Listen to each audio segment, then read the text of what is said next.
What I just absolutely embrace about our faith is that we're part of a divine narrative.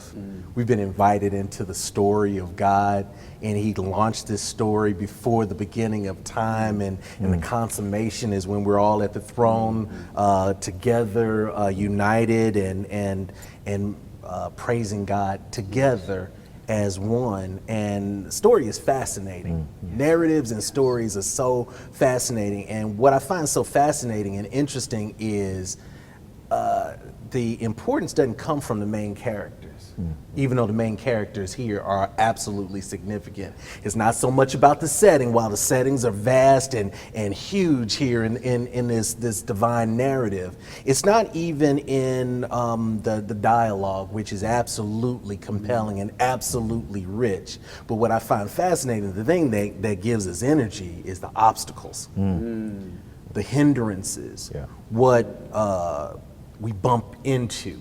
Okay, so now we got to be thinking about, what are the chains that bind us? What are the obstacles that we encounter? Because I remember this moment in Isaiah where he talks about God will break the chains of His people and stop the whips of oppression. And so let's begin talking about the chains that bind us. And I'll just open it up and ask you all, what are some of those theological chains that tend to hold us back from really digging in deep with racial reconciliation, and also be willing to suggest what are some of the ways that we've broken those chains? So let's begin talking about, what are the obstacles, what are the chains that have theologically held us back? Will Campbell, who is still alive, 88 years old, preacher from Mississippi, wrapped in lighter skin. So if you think of his age, it's pretty significant he did what he did. But one of the things that he says that is just so profound, he said, we don't have anything to do. It was all done at the cross.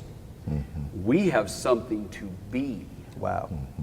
And so I think part of the theological reality is, if we are not interested in integrating our lives with each other for the sake of the kingdom, using his words, we're trying to negate what Jesus already did. We're trying to undo something that Jesus did at the cross. So part of our theological challenge is actually embracing what happened at the cross and making sure that my life and my words are not trying to undo something that was done there. A fear I live with is, I don't want God to visit me one day and say, hey, you always played it safe. And I think one of the chains is fear and risk taking. We're sometimes so afraid to take a risk for Jesus. Earlier this year, the first Sunday of the year, I stood up in front of our people at Sycamore View, and I gave them probably 35 challenges. You may remember this. I remember that. Here's a charge maybe to take into the new year. Just take hold of one of these. And one of them was, this year, for one meal, sit down with someone from another race or another social class. And what shocked me is how many people came up afterwards and said, you know what, that made me think about who I've ever sat at a table with. And I've never sat at a table to have a meal with someone from another race or someone specifically from poverty. Never. Wow, that's incredible. Right. So sometimes we may celebrate the wrong things, or we celebrate, but we need to be celebrating with greater intensity. For instance, when it comes to even the local church, and we're driven by fear a lot. We're afraid to take risks, and sometimes we celebrate that. Yeah, we're diverse. We had a black person come in the church the other day. We're diverse. We had someone from Mexico who joined us. So yeah, we're diverse. But you can have the same people in the same building. Yet if the bread and the cup isn't being exchanged, is it the kind of diversity that you're talking about from Revelation 7? Or you can put people in the same building and still be just as divided. But is what you're talking about with relationships, it's not just getting people into a room, but going from that room to share life together, believing, look, you have something to teach me about life. Like the kingdom of God isn't fully alive in my heart if we're not doing this together.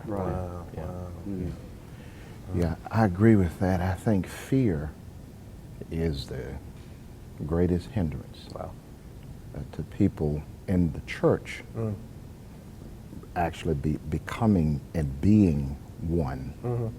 Because I think we have been educated effectively by our fallen world. Wow. That teaches us that your existence automatically means my extinction. Okay. And so I think the driving fear is, by most groups, would be the fear of non-existence. Wow. And so you begin to ask the question, am I afraid that one day the race of people of which I'm a part will no longer exist on the earth? Whether it is by racial extinction or by racial genocide. And so you have fear operating in the people who are in control and in power, and you have fear in the hearts of people that are being controlled and being oppressed. And so you have fear operating from both locations. And by the mere definition that one drop of black blood makes a person black, by definition of that particular belief, it says that even the person that's in the Oval Office right now is viewed all the way as being black. He had an African father and a white American mother. But because of the fact that he has black blood in him, he is totally classified as black, no longer white. So I think the fear, what does that fear look like? The fear of racial extinction by the fact that your black presence is a threat to the existence of the white race upon this planet. And I think that fear has to be looked at, it has to be examined, it has to be owned, because, as I've said earlier, that's what the cross is all about. It calls us to, as Bonhoeffer says, it calls us to die. And unless we're willing to do that, then I'm not going to drop my guards, you're not going to drop your guards, and we're going to continue to keep our distance from each other because of the fear of either extinction or annihilation. Wow, and that goes back to that idea that Campbell brings up about this beingness. It always existence, being becomes this interesting dynamic that we got to play with. But let me push you all a little bit more, because you bring up the word fear. Okay, now is there something in a theology or a way of embracing a faith that naturally produces fear? I wanted to hear what you all thought about that. Is there something innate in a way a group can embrace a theology that naturally creates the fear? I think our restoration heritage, in particular among non-instrumental churches of Christ, where we have taught and emphasized for years that we are the only ones that are right. Okay. We are God's chosen group of people. Everybody outside of us, they're not God's children. And so that theological position that we're the only ones right lends itself to a racist ideology. That we're the only race that is right. Wow. And so I think those two beliefs, one sociological and the other one is theological, they kind of support each other. Can we push at that a little bit? Yeah. Because when people are hearing us in this discussion, somebody will say, well, I don't think I'm the only one that's right.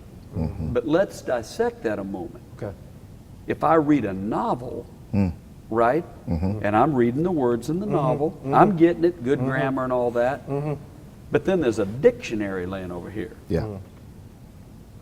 And see, now the dictionary is the authority. Yes. Yes. Oh, the novel's right. It's grammatically right. But the dictionary is the authority. So see, it's not that I don't think, I think, well, I'm the only one with right answers or the only one with a right opinion. What it is there is a racial and a theological thought Yeah. that I'm the dictionary. Yes, Wow. yes. That in Okay. the end, Yeah. in the end, I will correct all of Right, you. right. And ultimately, whatever your thoughts are, Yeah. I will screen them. Yes, Wow. And then yes. I'll let you know. Yeah. And so Wow. what this leads to, which we need to talk about, I Yeah, know, yeah. is assimilating someone up into my culture. Yes. So that I'll let you know when When you you're you right. kind of Yeah, come exactly, along good. exactly. You know, way to go, brother. Yeah. You know, Yeah. I'll support you. I'll send you to the mission field. Now you make sure you check the dictionary, but Yeah. yes, you know. But see, if you step outside of that and say back, you know what, I've read the dictionary too, and I think this is fine. Well, whoa. Because see, now you're not threatening me with what's right or wrong. You're threatening me with who gets to choose Yeah. And that's what's different. right or wrong. Right. And that's different, right? You bet, because Wow. that's where that's where my fear comes back in. If I'm not the authority, then what in the world am I? Yeah. Wow. Yeah. Wow. And that's where the fear comes back in. Yeah. And that spills over from our theological context or our doctrinal context, the church context. It now becomes a prominent guiding spirit in the body politics. Yeah. So now I'm not really making the case that I'm a member of the one true church, but I am now making the case that I am a part of the only one true political party Wow. that represents the things of God. Wow. Right. And so we have now moved. So it spreads. Yes. This ideology, Yeah. it spreads and it crosses all boundaries That's in a right. person's life. Yeah. And what I find fascinating though is once I plant my flag in I am right, Yeah. I have to maintain orthodoxy. Yes. I have and I have to maintain status quo. And the very moment when I set myself up as the one that has to maintain status quo, Yes. Yeah. oh my goodness, I fear any risk taking. Because I just might have moved beyond that border. My goodness. Yeah. And so you step in, as Josh said in the beginning of the first session, we realize there's some people that aren't physically represented at this table, including women. Women, right. That's Okay, right. That's right. the same thing happens. Same thing, You made yes. me think of this. So you got some sister sitting there. Yeah. I mean, can she be the authority? Right. Can she be the one that is right and the wise voice, and or does she kind of have to clear it with a brother? See, so once again, Yeah.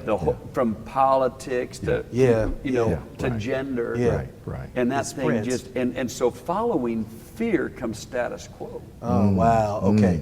So it's ideology that leads to fear that leads to the status quo. And then all of a sudden, I'm unable to take the risk. Yeah. Yeah. Yeah. Wow. Wow. It's ironic What's that? that here we are. You know, you're talking earlier about being in between Good Friday and the Resurrection Sunday. It is ironic, and it's not lost on me because, of course, I live here in Atlanta. We are filming on the campus of Greater Atlanta Christian School. All right. So back in the '60s, when this school was imagined, schools just like this were viewed, and in many cases were the expression of religious segregation. Yeah. Yes. We'll start a Christian school, white flight, will Yeah. give us a place to get out of having to do all that engagement. You know, last thing we want to do is have to stay in there with each other. And schools just like this exploded all over the country to let people run away from each other and then build the status quo. On the other hand, what is kind of amazing is this school, several years ago,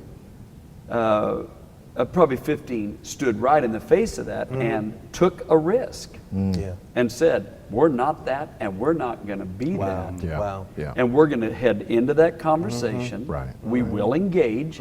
So now, if you go through the little yearbook or whatever, from the youngest all the way through high Wow, school, praise God. all the people apparently we were running from found it. You know? but to be more serious, Yes.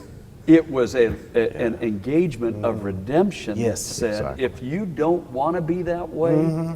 then you're going to have to risk going back into the That's right. conversation. That's right. Wow. You know, putting away the dictionary other than God's will, and sitting at a table. Wow. And I just think that's fascinating huge. that this is where we're sitting. That is huge. Yeah. Now let me push it from theology to emotions, okay? At the core of who we are sometimes. What are the emotional barriers that have to be addressed? Okay, what are those emotional things that are keeping us from really digging into this racial reconciliation thing? And once again, are there examples of when we break free from that? Thoughts?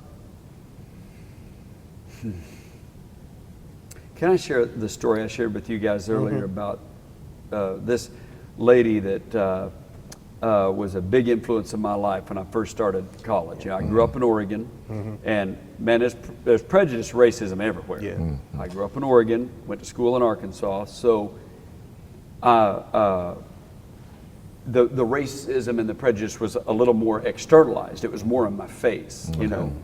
So I'm kind of ranting and raving about all of that back in 1980, and this woman who was a great mentor in my life took me aside and she said to me, as long as you are prejudiced against the sin of prejudice, you are not going to be able to help very many people. Right, that's right. And she told me this story. Now, I told you guys that Jesus chose Mary. He could have waited and chose her because she was such a godly woman. So I was shocked when she said, let me tell you my story. I was raised in Jackson, Mississippi. You know, she said I was raised with a mammy. She could dress me, but she dressed my body, but she couldn't live in my house. She could make my food, couldn't eat at my table. She said, so then I get married and I marry a preacher. The preacher and I are moved to Missouri, to this college town where this church is somewhat integrated. So she told me, she said, so here I am. I'm the preacher's wife. I know the Bible. I know the story of the cross. But I've been raised in this environment. Right. See? So she said, here I am. I stand there at the door like a good preacher's wife. I shake a hand. I hug a black sister. And then I go to the bathroom.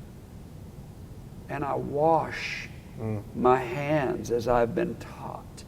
And I'm crying into the sink, and I can't get over that I have to do this, and I know it's wrong.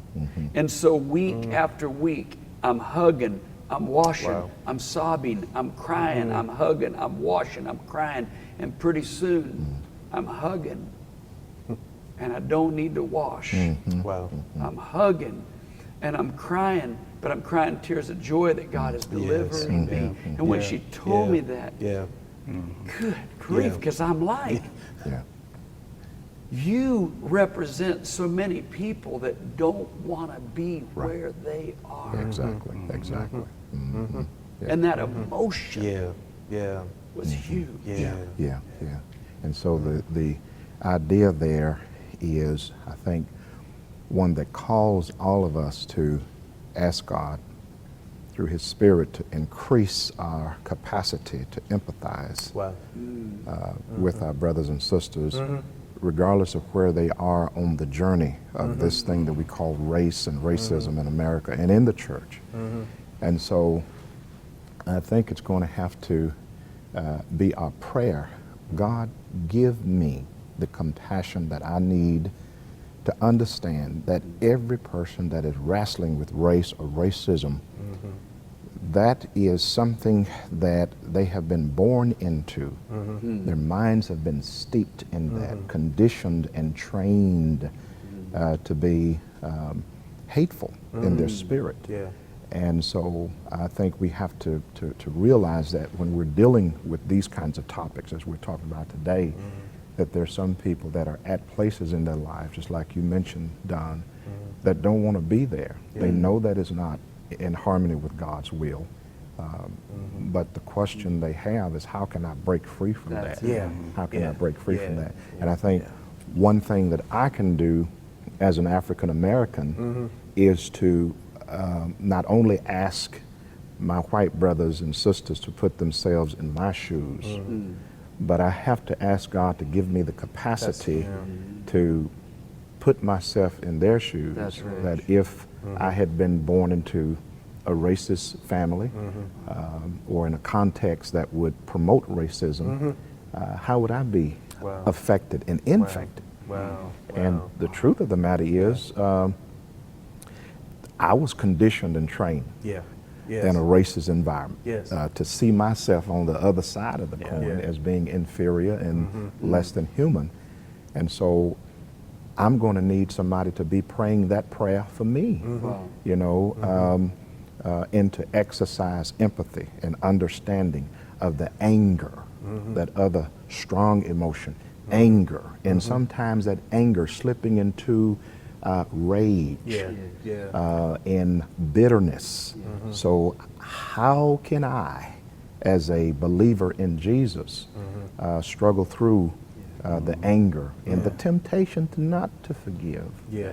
And that those are those emotions that swirl around in there. It really does. On all sides. And I think what keeps us from empathy or the incarnational way is we do live in a culture of entitlement.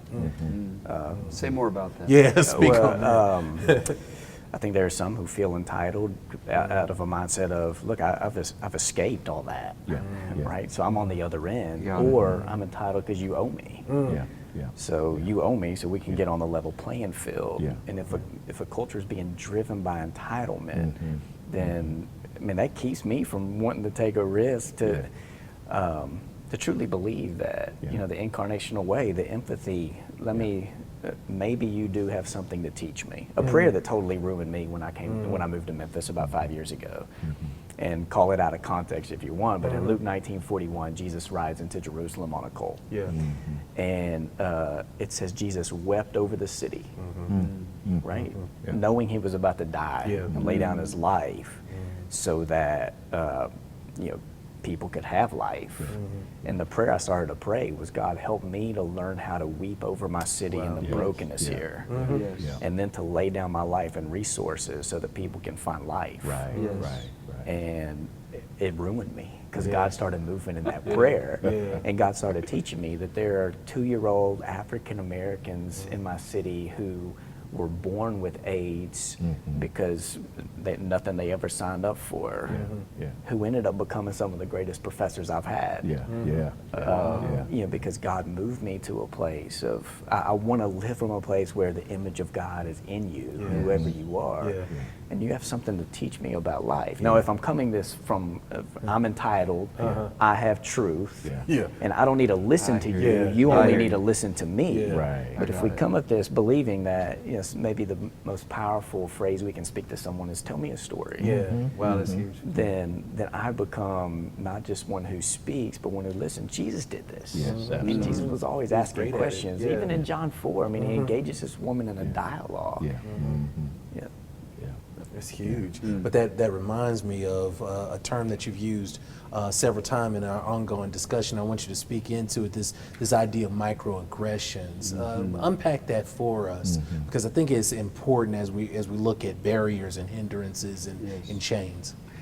Well, this really has reshaped my vocabulary, right? Because sometimes if we have a word, then you can begin to find meaning. So, you know, years ago, this research was done on this concept of microaggressions, a look, a word, you know, that gaze that says to the people on Rosa Parks' bus, you know, what are you doing in that seat? Well, see, that's a microaggression, you know, and see, microaggressions, we are able to get away with them because most of the time, they're not something that is illegal. Okay? That's real. Illegal. And then the second thing is most of the time, nobody wants the trouble. To go ahead and deal with a microaggression. Right? So everybody becomes complicit. Oh, absolutely. See, so you know, you're in a situation where I was telling you guys, you know, my wife finds this great doctor. She loves him, OBGYN, great guy and everything. So her friends are like, hey, man, tell me about your doctor. You know, she's like, oh, such and such, boom, boom. Well, they come back and they're like, well, you didn't tell us he was black. Well, You asked for a doctor. Yeah. I'm not sure what all you wanted to know. But see, that's microaggression. Yes. It says, oh, well, he doesn't actually belong. She doesn't actually belong, see, in that position. Or, and coming to your word, almost always when you hear the word entitlement, which I'm so thankful you spoke to, it's not about me being entitled because I was born in a color skin that in this country has so much privilege born with it that I'm not even sure what to do with it all, see? So when we hear the word entitlement, it's almost always about the poor, black, immigrant, see? And so, oh, well, they're just entitled. See, that's microaggression. When you look at the way someone dresses, they dress culturally. Oh, can you believe they're wearing that? Well, hey, they might think, can you believe you're wearing that? It's microaggression. When you tell a racist joke, when you pass on a racist joke, when you make a race the butt of something humiliating, all of those are microaggressions. See? And what we're not taking responsibility for because they're not illegal, and because people don't confront it, because they don't want the trouble. You see, so we're not taking responsibility for feeding the fire of the anger, of the rage. Well, let me, 30 seconds, okay, everybody. What does freedom look like from these chains? What does freedom look like? I would say freedom looks like having the God-given capacity to care for people beyond my color and my community. What does freedom look like, man? Man, I think it's Exodus language. I mean, freedom is being released from bondage, and not just being released from bondage, but released with a purpose. We have been propelled to live a whole new kind of life that changes the world. And diversity is at the heart of that. At the heart of it. What does freedom look like? Goodness. Wow, I didn't know that. I forgot that was coming. But freedom to me means that I'm not going to try to tell you your story. That's rich. I want to hear your story, and I'm going to resist telling you what I think your story is or should have been or ought to be. I just want to hear it. And so it goes back to the divine narrative that plays itself out to this moment of restoration and reconciliation before the throne of Jesus Christ. That's huge, right? Yeah.